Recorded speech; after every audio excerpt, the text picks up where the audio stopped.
Hello guys, how's it going? My name is Dalaran and today I got for you a very interesting dungeon called The Other Side. If you're someone who enjoyed hanging around with Bwonsamdi and listening to a couple of his quips every time you died in the game, then Bwonsamdi is going to be coming back, and I have no idea how this dungeon right now lore-wise is going to relate to Shadowlands, but with an expansion that's all about afterlife, the Loa of Death would certainly show up. And it looks like he shows up also with his boss, the big man, Muzala. Now, I'm not here to really tell you guys and spoil for you what the story for Muzala is really going to be. For the most part, I couldn't really pick up on much just from listening to some of the dialogue parts in the dungeon. But we're trying to help out our boy, Bwonsamdi, to escape the grips of Muzala by helping him get his mojo back and then using that mojo to fight the big man. This dungeon is actually super unique as it looks like a twisted version of a Dalaran in some sense, and every single boss room is unique with its own environment and its own unique quirky mechanics. The first area you'll be hanging out in is kind of like this middle ground, which is actually a massive boss arena, and you'll be fighting the final boss in this place using all the platforms. So it's going to be a massive boss that's just going to be shifting from place to place. And it's kind of messy right now in the alpha. It doesn't work properly. You still can kill the boss, but there are some weird, funky things happening from time to time. Each of the boss arenas is going to have a little shrine that kind of transitions from the environment that you're in this Cosmos Dalaran area. Instead, you transition into a different zone with its own environment. The first boss is going to be Hakar, and the mobs before him are going to be a lot of trolls that you'll find, kind of like spirits, maybe something you would see in maybe King's Rest or something, but just really gave me some Battle for Azeroth vibes walking through the hallway. Some of the enemies inside will transform into Sons of Hakar, and when these Sons of Hakar die, they leave a massive blood puddle in the place, and that's kind of a prefix to the mechanics of, hey, when these ads come out, make sure you kill them in the right spot, as kind of like, hey, let me introduce you to the mechanics that the boss is going to be using for the fight. Upon entering the boss room, first thing I notice is the environment. It kind of looks like an upside down Zuldazar that's kind of like has gravity manipulated in multiple ways, and it looks absolutely fantastic. What's cool about this boss room is when you look back behind you, you can't even see the original boss room or where you started in. So the game kind of gives you this whole feel of, hey, you just entered a whole another environment altogether. And here is Hakar the Soulflayer. Although unlike the original version back in classic World of Warcraft, he's not quite as challenging, not requiring nearly as many people to defeat him, and I think he might have a few mechanics that are a nod to the original Hakar, but nothing crazy on the normal difficulty. Pretty sure the heroic, mythic, and mythic plus difficulties will employ certain mechanics, maybe a mind control, maybe the blood plague from back in the day. And I wonder if you'll be able to take this blood plague into the capital city of Oribos and really cause a blood plague 2.0 all over again. On normal difficulty, the boss doesn't really do too much. He summons ads from time to time that will focus down a player, and that player simply can't do much except focus down on that ad, maybe crowd control it, and hopefully kill it away from the rest of the group. And those ads will drop a blood puddle that will be shrinking over time, so it won't stay there constantly. Second ability Hakar does is use Corrupted Blood, where he will target a player and will spit at them corrupted blood, which mark the player and will give him a red circle around them. Just be sure not to be next to other players when this ability expires. Another ability Hakar will do from time to time is Blood Barrier. He will shield himself and will start shooting out AoE damage in puddles. This ability is completely dodgeable. The point of this ability is to bust through the shield and interrupt Hakar as soon as possible. And that's really all the boss does, at least on normal difficulty. A really cool boss, very awesome environment, and only makes me wonder what else we'll be able to do with some of the fights in this dungeon when they come to Mythic Plus difficulty. The second other boss of this dungeon is really confusing at first, but it is also kind of wacky, which fits this dungeon. It's going to be your old pal Mana Storm. Well, actually, 2 Mana Storms. So you enter into the zone where it's kind of transformed into a mini Mechagon. It's very gnomish in the technology, and has a lot of these mechanical apparatuses all over the place. Variety of these enemies are actually quite tough, even currently on the alpha, and there's a potential that they're overtuned. Potentially some of these mechanics are going to be extremely tough to deal with when it comes to doing this fight on Mythic Plus. There's a lot of enemies that just do mass AoE damage, so line of sight is going to be very important for range characters, but also for healers. And the tank might have to do some cheesy mechanics of dragging enemies to a line of sight area, but maybe that's just something Blizzard will end up balancing in the future, so this won't be as necessary. Maybe it's supposed to be just a healer mechanic where a healer has to pop a cooldown or spend some mana maintaining their allies. But pretty sure on Mythic Pluses, especially at the higher levels, this could definitely be a challenging scenario. In this part of the dungeon, you also have this Frogger scenario where you have these sludges come across through a track. They can be slowed at some extent. They can be stunned for a short moment, but they also can be gripped to cause mass accidents. Expect for this place to be full of trolls.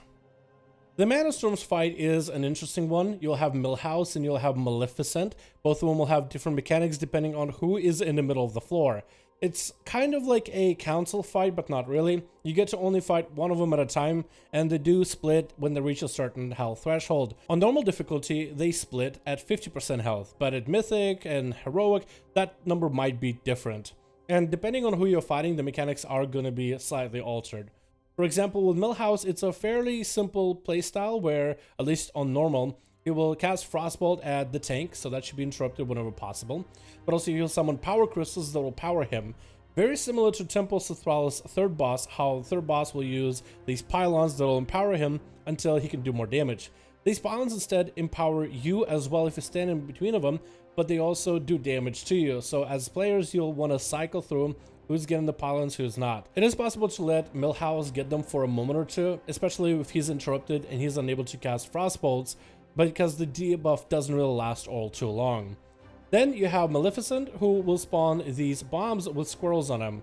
Disarming the squirrels from the bombs makes the bombs do far less damage in AoE, so positioning is going to be very important in this part of the dungeon, where I think range DPS and healers are going to have to be on the lookout.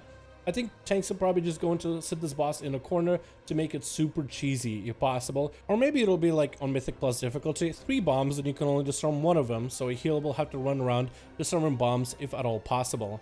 And then they switch at 50% again, and back to Millhouse, then back to Maleficent. I wonder how more interesting this fight can be once Blizzard upgrades it to Mythic Plus difficulty. The last boss actually takes you to a completely another biome, which looks like the forests of Ardenwald. So it's super cool in this dungeon how you're going from this massive zone down the middle that has Bwonsamdi, Mozala, and for every boss room you have a whole another structure. And I gotta say, this one looks absolutely gorgeous. You have this little starfall or rainfall from above, and it looks fantastic. The enemies in this dungeon, in this particular part, are super annoying. They will put glitter dust on you, and if you don't jump, you'll get stacks of glitter dust. Once the stacks hits 10, you fall asleep. The sleep lasts about 10 seconds, and the stacks build up pretty quickly, so if you get caught falling asleep, you're kind of stuck in sleep over and over. It's even more important if you have double the debuff on you, and pretty sure that's something that Blizzard needs to adjust, because I'm pretty sure you're not supposed to get double debuffed, or it's pretty sure it's not supposed to put you to sleep and keep you asleep the whole time, but right now it's a little bit bugged.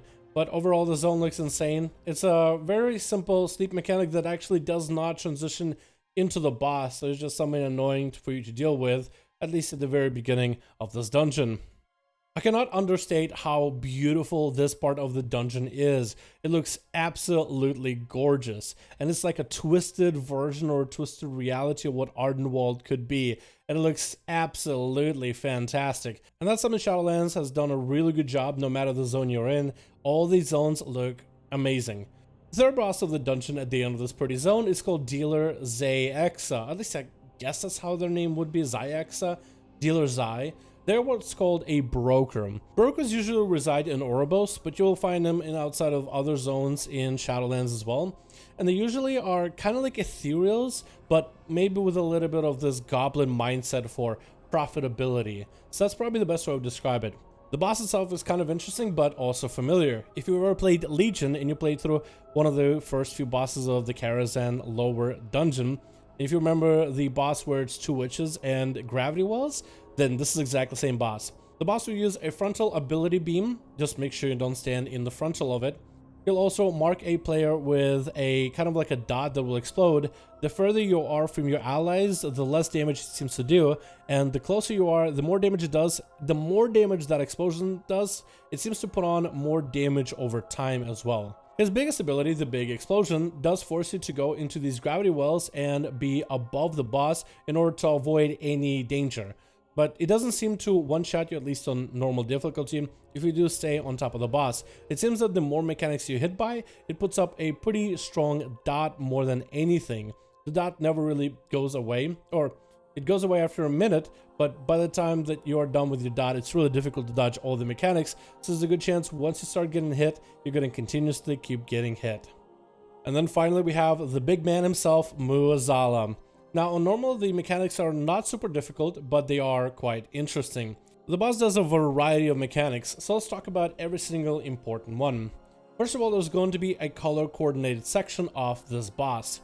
Muazala himself is going to glow a color, and depending on the color that he glows, it tells you which platform or which side of the arena you should or should not be on.